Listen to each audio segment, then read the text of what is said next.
Hello friends, बहुत बहुत नमस्कार। Myself Sonu Bhaskar. Welcome to Optima investment classes. Today we are know about sets. हम लोग आज सेट की डेफिनेशन पढ़ेंगे, सेट को कैसे रिप्रेजेंट किया जाता है उसको पढ़ेंगे और उसके कुछ एग्जांपल्स देखेंगे। सबसे पहले हम लोग सेट के डेफिनेशन को देखते हैं। तो हम लोग सेट के डेफिनेशन को देखते हैं। Set well defined collection of object is called sets। ये तो हुआ आपका सेट का डिफिनेशन, लेकिन सेट को समझाने के लिए मैं कुछ एग्जांपल्स आप ले रहा हूं और कुछ क्वेश्चन के थ्रू आपको समझाने का प्रयास करता हूं।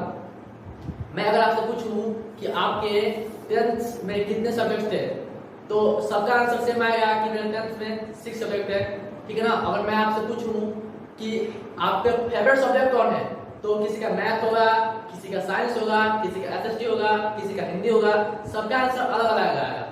तो हम लोग यहाँ पे देखेंगे, अगर सबका आंसर जो सेम आता है तो वो वेल डिफाइंड है, वो वेल डिफाइंड है। और सबका आंसर सेम नहीं आता है तो वो वेल डिफाइंड नहीं है। मैं आपसे पूछूं कि आईपीएल में कितने टीम है, तो सब लोग बोलेंगे कि 8 है, 8 है, 8 है। जितने लोग से पूछेंगे सब लोग क्या बोलेंगे? 8 है, 8 है, 8 है। लेकिन और मैं आपसे पूछता हूँ कि आईपीएल में सबसे आपको फेवरेट आपका टीम कौन है, तो किसी का आंसर चेन्नई सुपर किंग, किसी का कुछ होगा, किसी का कुछ होगा। तो वैसा वेल डिफाइंड मतलब होता है कि जो सबका आंसर क्या है? सेम है, सबका आंसर सेम है, तो क्या होता है? Well defined. और कुछ स्टेटमेंट करता हूं और उसी थ्रू आपको समझाने का प्रयास करता हूं। Which of the following statement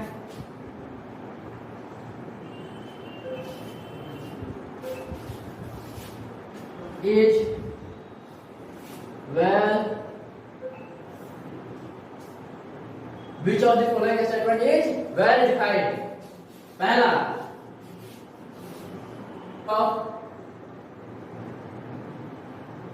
of even number,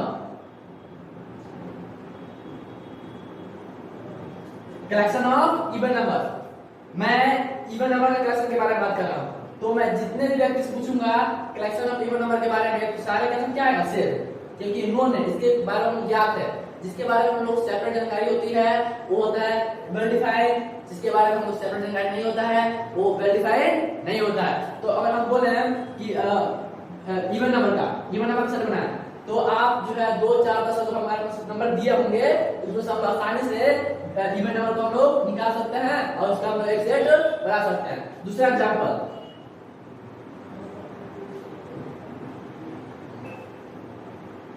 अगर मैं और हमारे सामने 10 बॉय खड़े हैं, 10 लड़के खड़े हैं, तो उनमें से हमको ये बताना, ये हम नहीं बता पाएंगे कौन सा बॉय ज्यादा स्मार्ट है, कौन ज्यादा हैंडसम है और कौन हैंडसम नहीं है। और मैं पूछता हूँ दूसरे किसी से, उसका आंसर कुछ और होगा, दूसरे किसी से पूछूंगा उसका आंसर किसी कोई और होगा। सबका आंसर सेम नहीं होगा। सबका आंसर अगर सेम आता है तो वो वेल डिफाइंड है। जिसकी जानकारी एक ठोस जानकारी जिससे मिलती है वो वेल डिफाइंड है, जिससे कोई ठोस जानकारी नहीं मिलती है वो वेल डिफाइंड नहीं है। अगर मैं चिंटू से पूछता हूँ कि इसमें कौन हैंडसम बॉय है, तो वो बोलेगा ये है। अगर मैं चिंटू से पूछता हूँ कि इसमें कौन हैंडसम बॉय है, वो बोलेगा ये है। किसी का आंसर सेम नहीं होगा, सबका आंसर क्या होगा? अलग अलग, तो ये वेल डिफाइंड नहीं है। मैं एक और एग्जांपल बताना चाहूंगा। Collection of beautiful girls.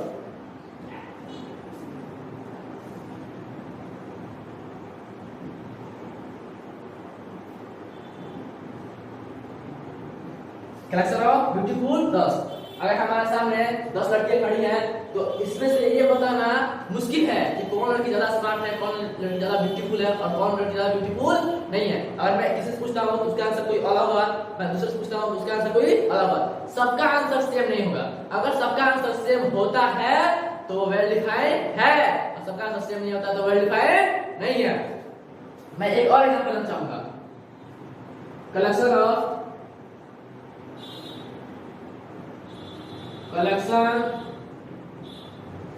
Of natural number.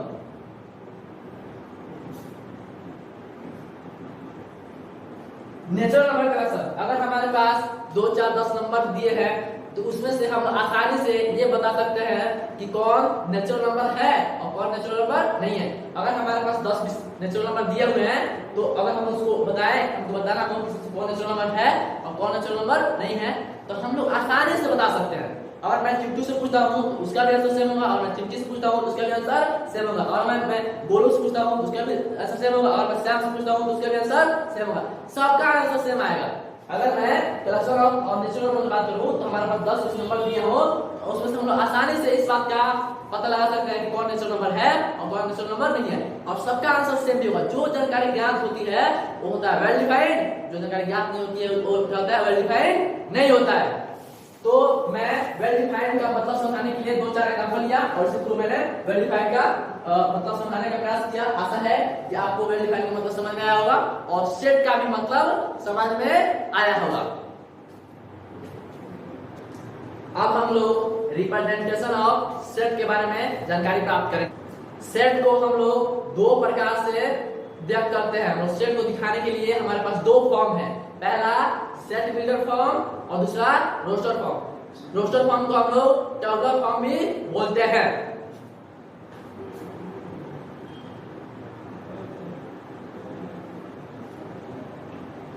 Of set, representation of set.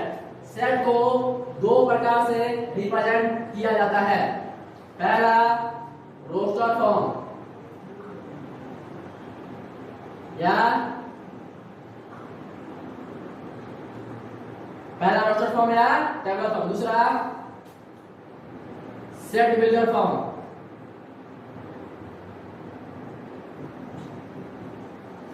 पहला होता है रोस्टर फॉर्म, दूसरा होता है सेट बिल्डर फॉर्म। पहले मैं रोस्टर फॉर्म को डिफाइन करना चाहूंगा, उसके बाद मैं सेट बिल्डर पे आऊंगा। रोस्टर फॉर्म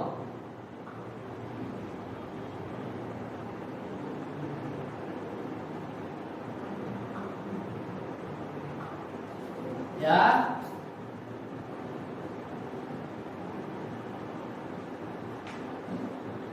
क्या होता है रोस्टर फॉर्म, इसके विषय में हम लोग जानते हैं। पहले हम लोग एक बात हम लोग जान लेते हैं कि सेट को capital letter of English alphabet से शुरू किया जाता है। सेट को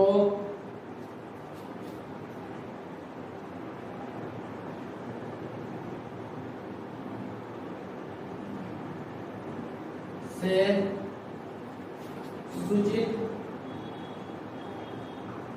किया जाता है। जैसे इंग्लिश से कोई भी अल्फाबेट आप ले सकते हैं, जैसे a b x y z anything as you wish, जैसे आप चाहें जो आप चाहें वो लिख सकते हैं। जैसे आप ले सकते हैं ए लिख सकते हैं, बी लिख सकते हैं, सी लिख सकते हैं, डी कुछ भी, एक्स वाई एनीथिंग जो आप चाहें। अब हम समझते हैं कि इसका स्ट्रक्चर क्या होता है। रोस्टर फॉर्म का स्ट्रक्चर क्या होता है। Structure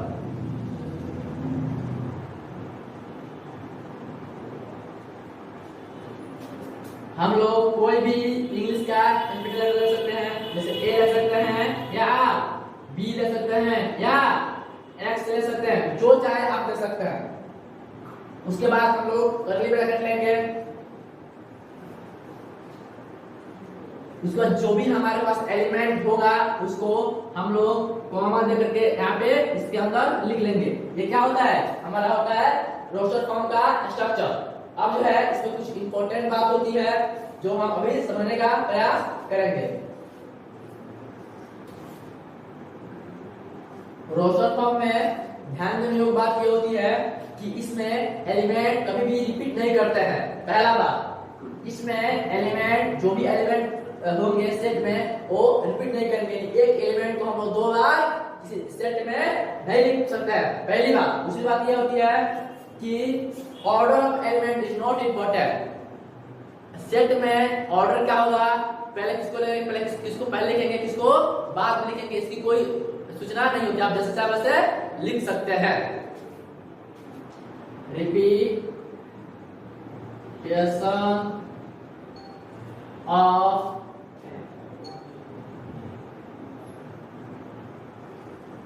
is not allowed। Set में एलिमेंट का रिपीटेशन नहीं होता है। कभी भी हम लोग सेट में किसी भी सेट में ऐसा हम लोग नहीं लिख सकते हैं, ऐसा हम लोग नहीं लिख सकते हैं 1 1 2 2 3 3 3 ऐसा हम लोग कभी भी नहीं लिखेंगे। एक ही एलिमेंट लगा, अब हमको इसको लिखना होगा तो हम हमेशा ऐसे लिखेंगे 1 ही 1 होगा, 1 ही 2 होगा, 1 ही 3 होगा, ठीक है ना। हम लोग एक एलिमेंट को हम लोग दो बार नहीं लिखेंगे। ये सेट बोलता है प्रोसेस फॉर्म में हम लोग एक एलिमेंट को दो बार नहीं लिख सकते। इसको हमको लिखना होगा ऐसे लिखेंगे 1 2 3 ऐसे हम लोग लिखेंगे, पहली बात। दूसरी बात ये है कि order of element is not allowed. Order क्या हुआ एलिमेंट का सेट में, ऑर्डर क्या हुआ वो इंपॉर्टेंट नहीं है। आप जैसे चाहे जिस ऑर्डर में चाहे वैसे आप लिख सकते हैं। इसमें कोई बहुत बड़ी बात नहीं है कि हम ऐसे ही लिखेंगे और हम वैसे ही लिखेंगे, ऐसा कोई बहुत बड़ी बात नहीं है। ऑफ एलिमेंट इज नॉट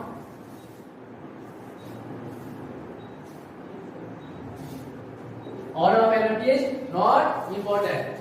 क्या ऑर्डर होगा एलिमेंट का वो इंपॉर्टेंट नहीं है। अगर मैं बोल दूं for a set of first 5 natural number,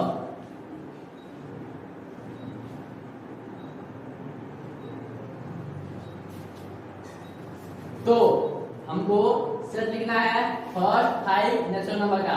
तो पहले हम लोग लेंगे कोई भी कैपिटल लेटर, ले लिए ए, उसका हम लोग क्या करेंगे कर्ली ब्रैकेट लेंगे, ले लिए मोन होगा नेचुरल नंबर फर्स्ट, मोन फिर 2 फिर 3 फिर 4 फिर 5 ऐसा लिख सकते हैं आप। ये जरूरी नहीं है कि आप ऐसे ही लिखें, आप ऐसे भी लिख सकते हैं 2 फिर 1 फिर 3 फिर 5 फिर 4 जैसे आप चाहें वैसे आप लिख सकते हैं। इसमें ऑर्डर क्या होगा इसकी कोई विशेष बात, इसमें कोई विशेष बात नहीं है। आप जिस ऑर्डर में चाहें उस ऑर्डर में लिख सकते हैं। ये सारी बातें हैं।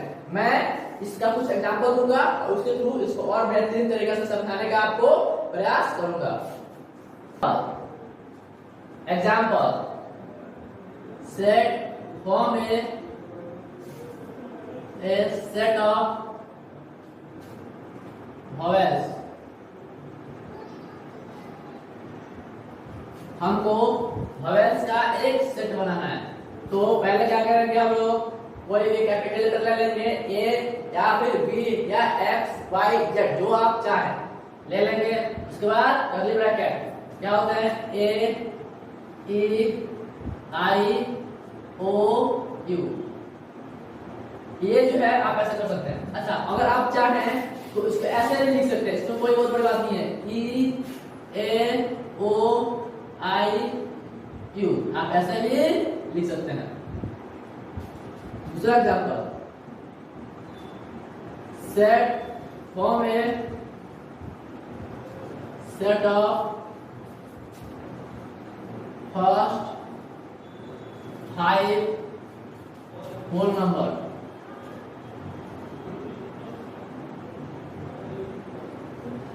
Form a set of first 5 whole number. हमको फर्स्ट 5 होल नंबर का सेट बनाना है। तो पहले कोई कैपिटल लेटर ले लिए, इसके बाद क्या लेंगे कर्ली ब्रैकेट। अब फर्स्ट 5 को 0 1 2 3 4 क्या करेंगे कर्ली ब्रैकेट को एप्सिस लगा देंगे। इसमें कोई दिक्कत? फिर next example, form a set of letter all letter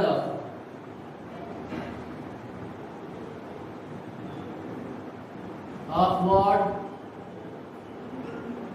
better।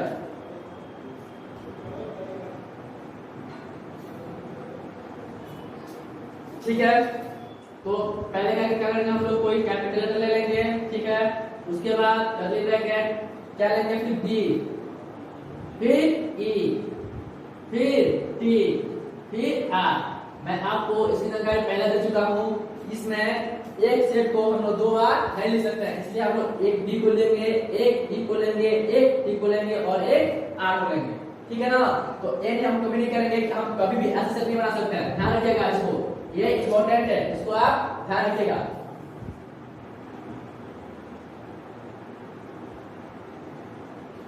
हम बी, फिर ई, फिर ई, फिर टी, फिर आर, ऐसा हम लोग कभी भी नहीं बनाएंगे, ऐसा हम लोग कभी भी नहीं करेंगे। हम लोग हमेशा एक एलिमेंट को सिर्फ एक ही बार लिखेंगे, ये क्या है, गलत है, ये क्या है, सही है, ठीक है। और जो है हम लोग आगे चलते हैं, नंबर ऑफ एलिमेंट्स के बारे में हम लोग जानेंगे।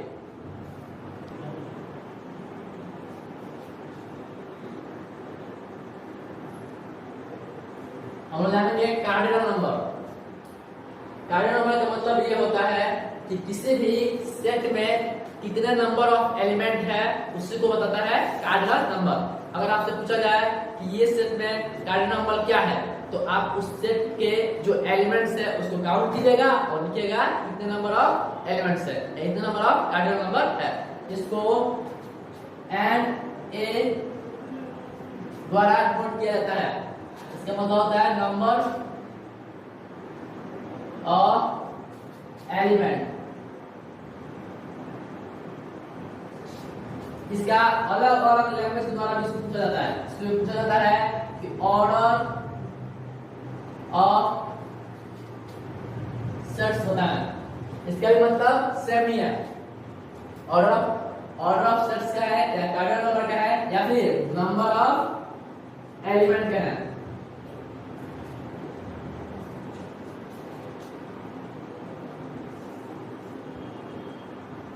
सबका मतलब सेम ही है। सारे क्या बताते हैं कि जो है कितने सेट में कितने नंबर है उसी को ये बताते हैं। सिर्फ लैंग्वेज अलग अलग है, बात सबका क्या है, सेम है। किसी सेट में कितने नंबर हैं वही है सारे, इसको हम काउंट करेंगे और लिख देंगे। एक एग्जांपल के थ्रू मैं आपको समझाऊंगा, इससे आपको ज्यादा पता समझ में आएगा।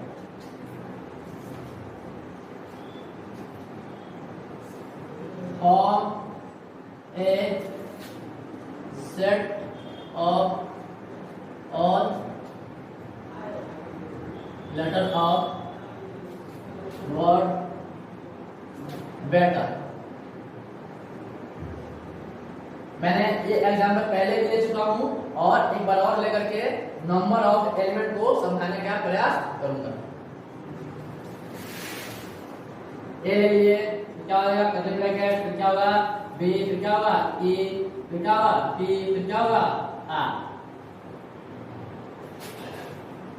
हो गया। अब इसमें नंबर ऑफ एलिमेंट कितने हैं, 1 2 3 4। नंबर ऑफ एलिमेंट कितना हो गया, 4। देखिए इसमें कितने एलिमेंट है, 1 2 3 4 5 6 एलिमेंट है। लेकिन इसमें जो हम सेट में बात करेंगे कि सेट में कितने नंबर ऑफ एलिमेंट है, वो सिर्फ 4 ही है। ये बात ध्यान देनी होगा।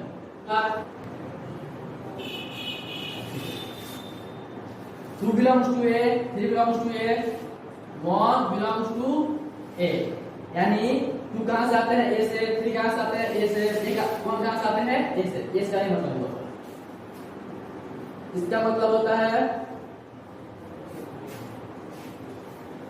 not belongs to। मैं किसी सेट की बात करूं, 1 2 3 5, तो अगर मैं बोलूं -2 बिलोंग्स टू ए और नॉट, तो नॉट, तो -2 है क्या, इस सेट में कहीं -2 दिख रहा है, नहीं, ये नॉट बिलोंग, ये नॉट बिलोंग, ये मतलब हुआ बिलोंग्स टू और नॉट बिलोंग्स टू। इसका और इसका मतलब होता है सच दैट, इस प्रकार से।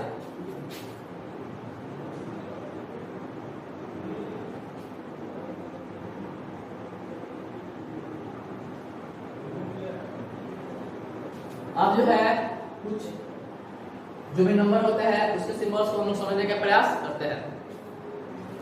एन डिनोट करता है set of all natural number,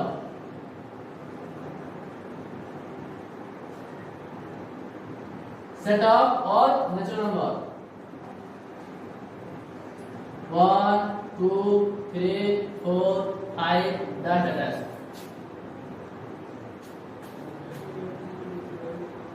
W ये नोट करता है set of all whole number, set of all whole, like example 0 1 2 3 4 5 dash. अगला आता है आई और जेड, आई बोले या फिर जेड बोले, दोनों का मतलब सेम ही है। ये नोट करता है set of all integers, set of all integers, set of all integers. Example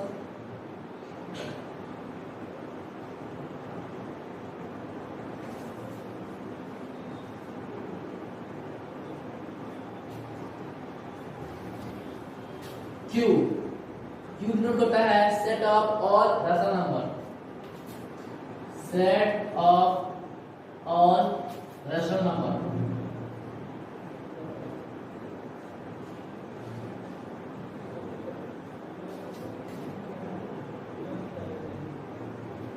to 4/3 -4/3 5/9 anything।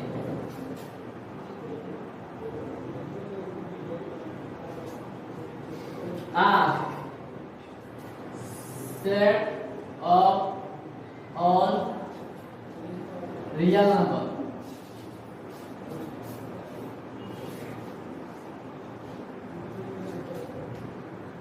Example 2 3/4 5 √2 √7 0.72 2 3 4 dash. ये आपके हो गए सेट्स। अब हम समझते हैं set of irrational number, Q R minus Q और Q बार, ये set of all irrational number को डिनोट करता है, set of all irrational number.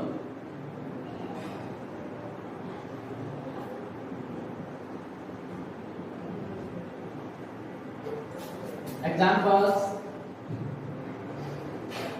√2 √7 5 0.23 233 dash.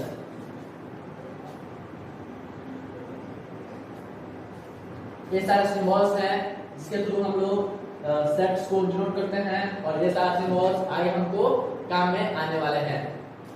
Okay, आगे हम मिलते हैं सेट बिल्डर फॉर्म में। अगले वीडियो में हम लोग सेट बिल्डर फॉर्म को विस्तार से पढ़ेंगे। आपको इस वीडियो में जो भी प्रॉब्लम होगा उसको कमेंट बॉक्स में बताइएगा, आपको जरूर रिप्लाई दिया जाएगा उसका। Thank you.